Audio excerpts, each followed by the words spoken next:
everyone, and welcome back to Wake and Take. It's your boy Jason, and we've got some football to talk about today. I'm going to be talking about the biggest news stories of the week, as well as giving you some of my takes from the NFL Combine. So, go ahead and take out your coffee, sit back, relax, and enjoy the show.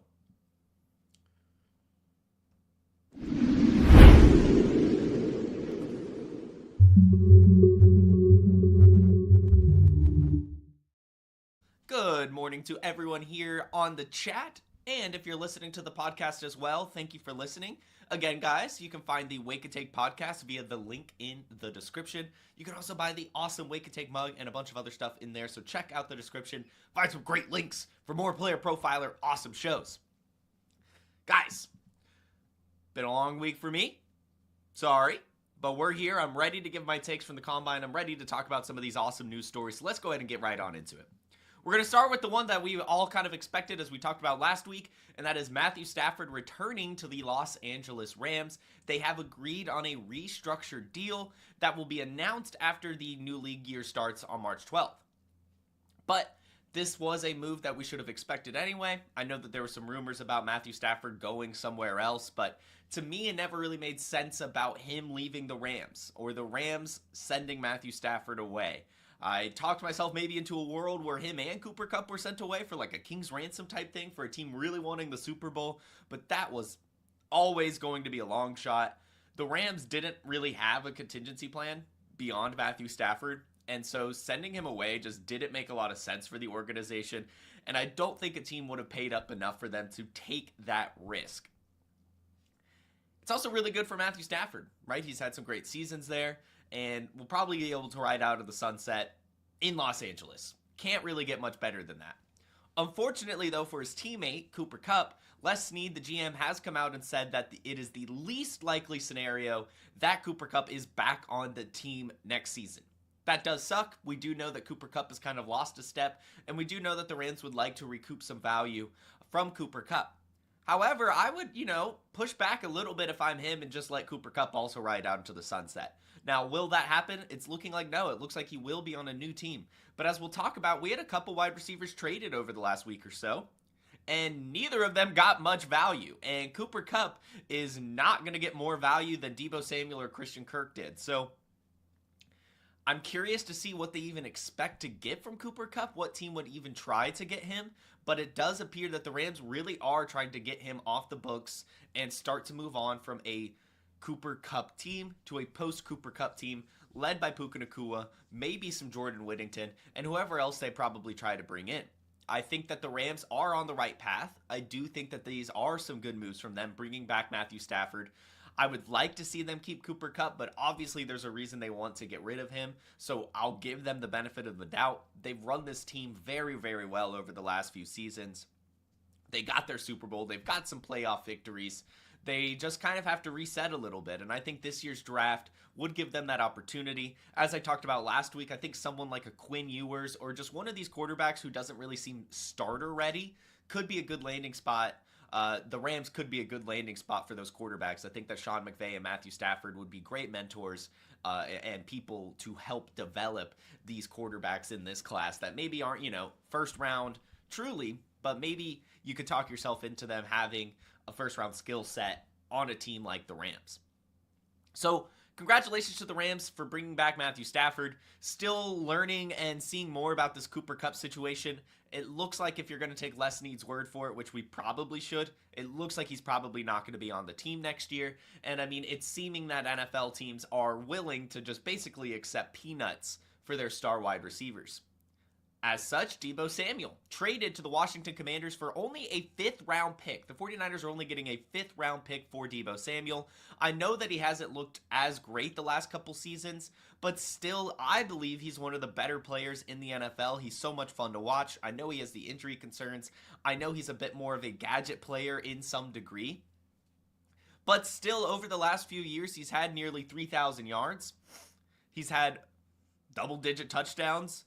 8, 15, 18 touchdowns over the last 4 seasons, and that's only receiving. We know that he also gets it done on the rushing game as well, and I think that Deebo Samuel still has something left in the tank, and I do think that the Washington Commanders is an excellent landing spot for him. They could put him in, a better role than Austin Eckler, like as a receiving back, but also they have, the wide receiver 2 spot wide open next to Terry McLaurin. Deebo Samuel and Terry McLaurin is an awesome wide receiver core, and I'm sure that they're probably still going to try to bring in one more traditional wide receiver, whether it be free agency or this year's draft. So I think this is an excellent move for the Commanders, who were literally just in the NFC Championship. Adding a star player like Deebo Samuel is an incredible move, and to get him for only a 5th round pick, just unbelievable. So shout out to the Commanders. They are taking on his contract, which is pretty hefty, but the Commanders have a ton of cap space right now anyway. So I think it's pretty exciting. To be honest, if I had Deebo Samuel in fantasy, which I of course do in a few leagues, I love myself some Deebo Samuel, I'm actually pretty excited about this landing spot. As we saw with San Francisco, it would be pretty hit or miss with him. He would have these huge spike weeks, but then next week, like George Kittle would be the guy. And I think in Washington, he's going to be a pretty consistent part of the game plan. He may not have the boom weeks, but I think he'll have like at least 13, 14 points per game on this team and get some really, really good usage. I'm really excited about this landing spot. Deebo Samuel to the Commanders. The next wide receiver traded was Christian Kirk. It came out earlier this week that the Jaguars were going to release him, but they ended up being offered a 7th round pick by the Houston Texans, and they took it. And that's, again, what I kind of mean about Cooper Kupp's value. Like, if Christian Kirk's going for a 7th, Deebo Samuel's going for a 5th, what do the Rams really think they're going to get for Cooper Kupp? I have no idea.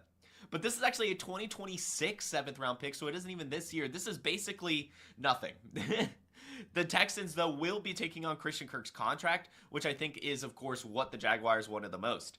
And as we'll talk about here in a second, Brian Thomas Jr., huge news, right? Christian Kirk traded, Evan Engram released. Brian Thomas Jr. is the guy in Jacksonville. Really, really good stuff for Brian Thomas Jr. And in terms of Christian Kirk going to the Texans, not great.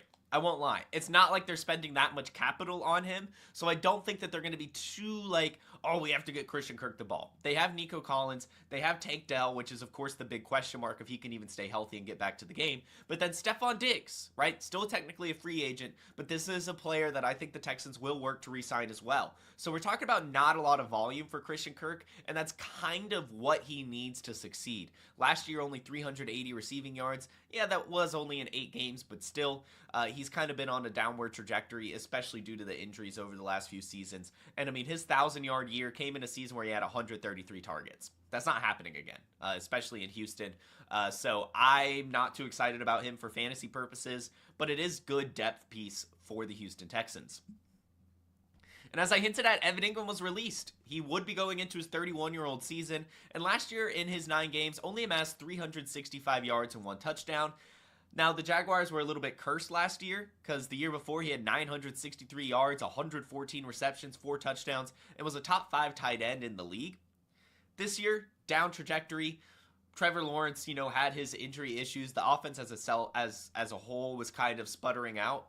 So I'm not going to hold that against Evan Engram. I think he does still have some gas left in the tank. However, I would have liked to see him still stay in Jacksonville. Him and Trevor Lawrence had a pretty good connection.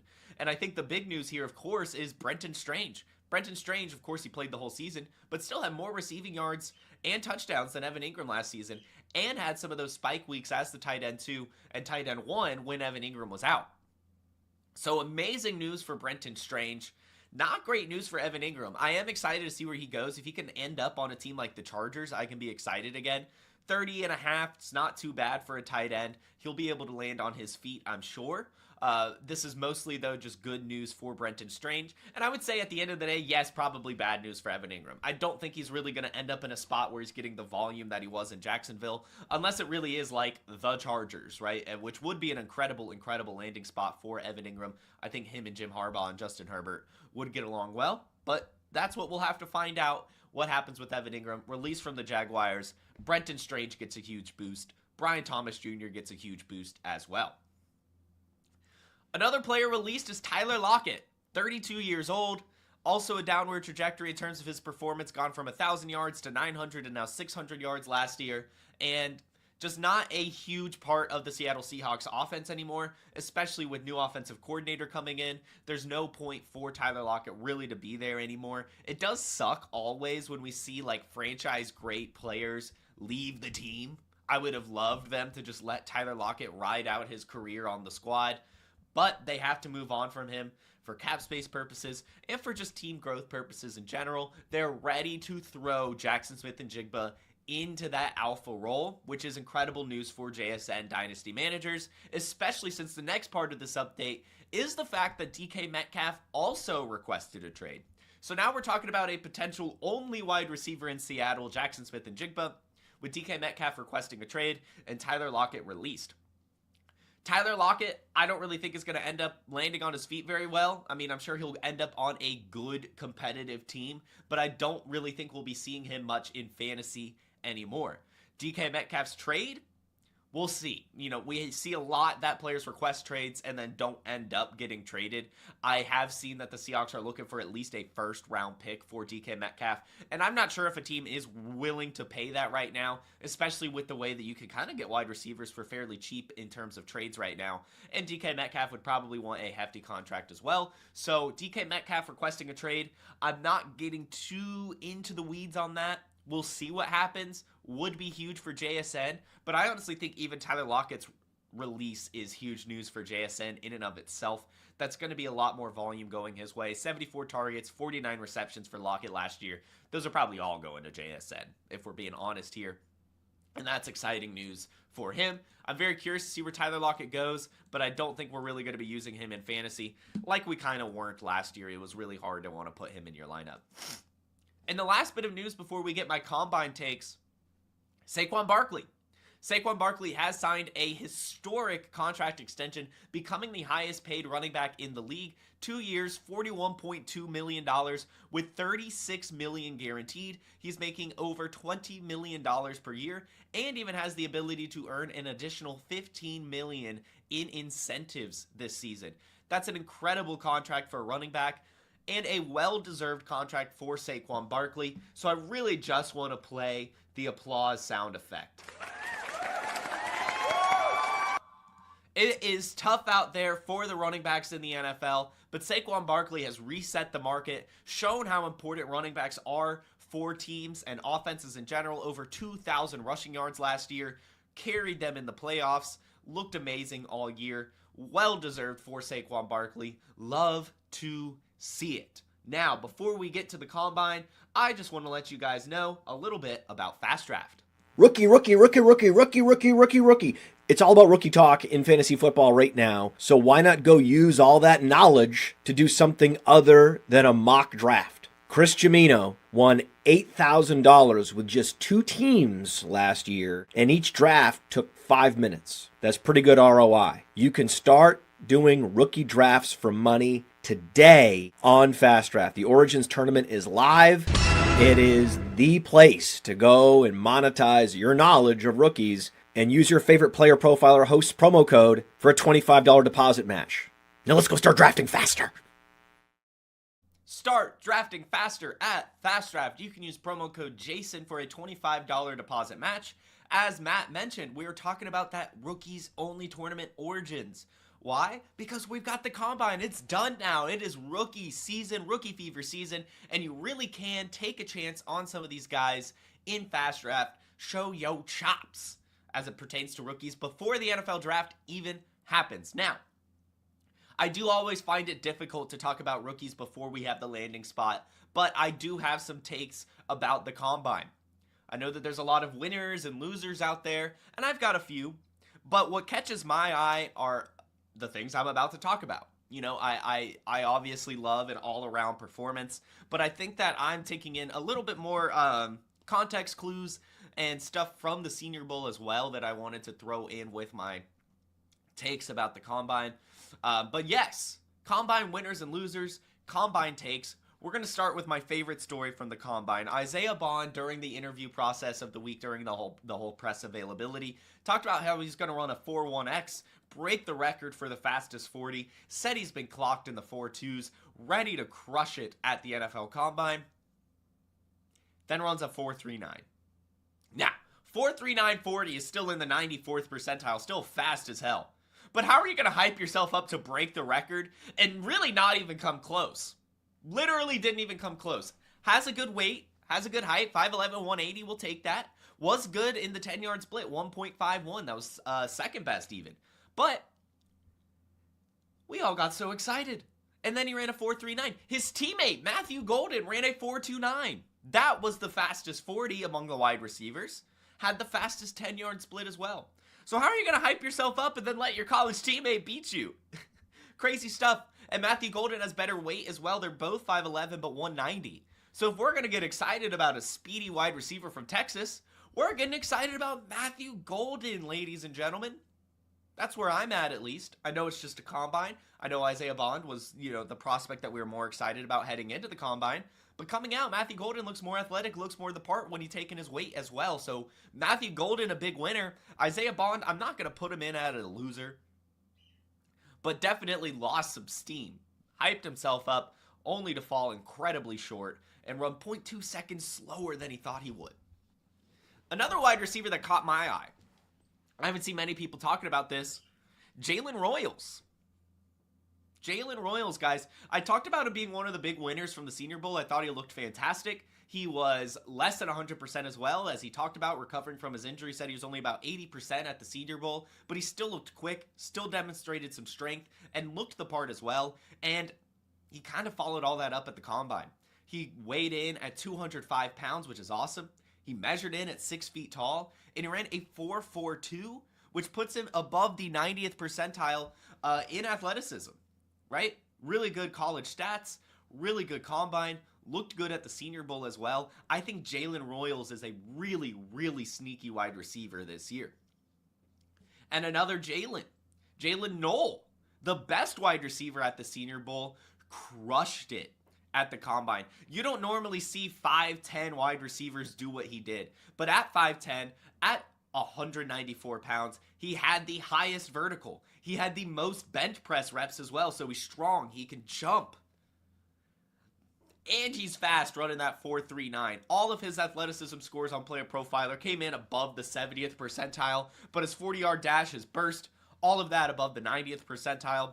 His athleticism on full display at the Combine, looked incredible at the Senior Bowl. Jalen Knoll continues to climb in the draft rankings, continues to build up his draft stock, and will be an awesome player for our dynasty teams.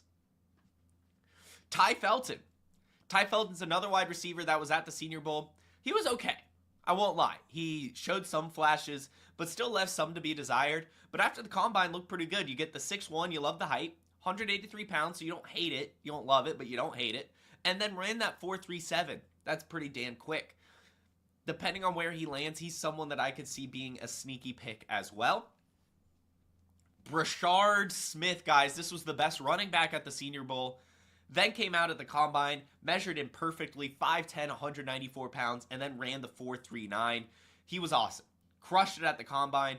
Looks like he's going to be a perfect fit for an NFL team. This is another one of those running backs like a Tyrone Tracy. That was a wide receiver turned running back. With the right landing spot and his athleticism, Brashard Smith could end up being a stud. So I would recommend taking swings on him right now. And I want to talk about Bashal Tutin. Bashal Tutin was the fastest running back at the Combine. Ran a 4.32. He didn't really show that at the Senior Bowl. I mean, he looked fast, but he didn't look 4.32 fast. So that was really, really impressive to me. However, he is a little undersized, so I don't want to get out over my skis. But if he gets a good landing spot, I'm going to be pretty excited about Bashal Tutin. But for now, we're going to be lukewarm. Even with the speed, we're going to say lukewarm about Bashal Tutin. I don't want to overreact about Ollie Gordon. Ollie Gordon ran a 4.61.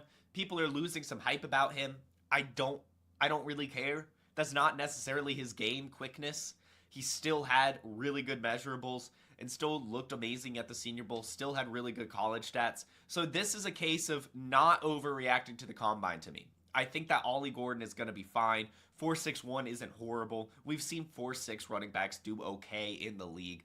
Now, it's of course going to come down to the landing spot, as it does for any rookie. But I'm not overreacting to Ollie Gordon. My official take here on the show is we're not giving up on Gordon just because he ran a 4.6.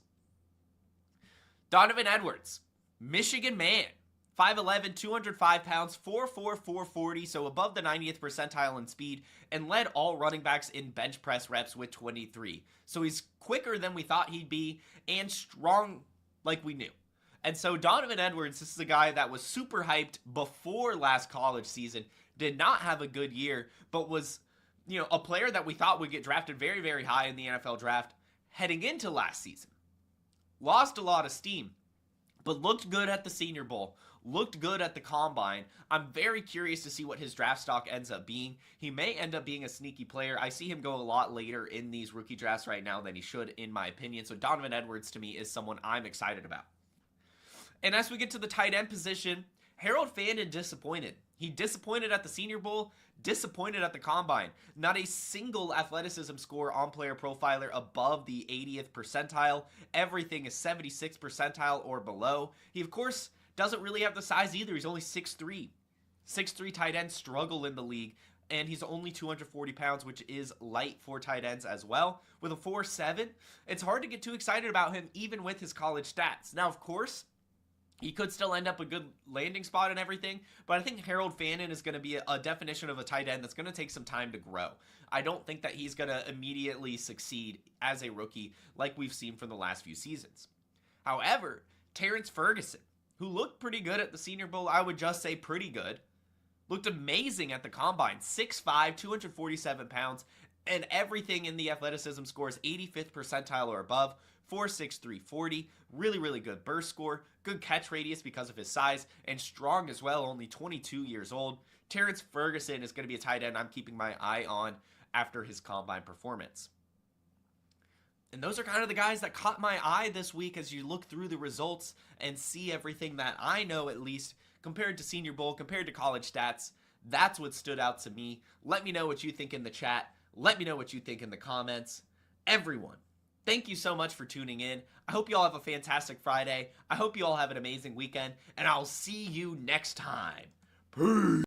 Hey, I want to thank you for being part of this broadcast. If you have any thoughts on it, leave a comment. If you enjoyed it, make sure you leave a like. And if you want to see more shows on the Player Profiler channel, subscribe to it. That's how we know you want more.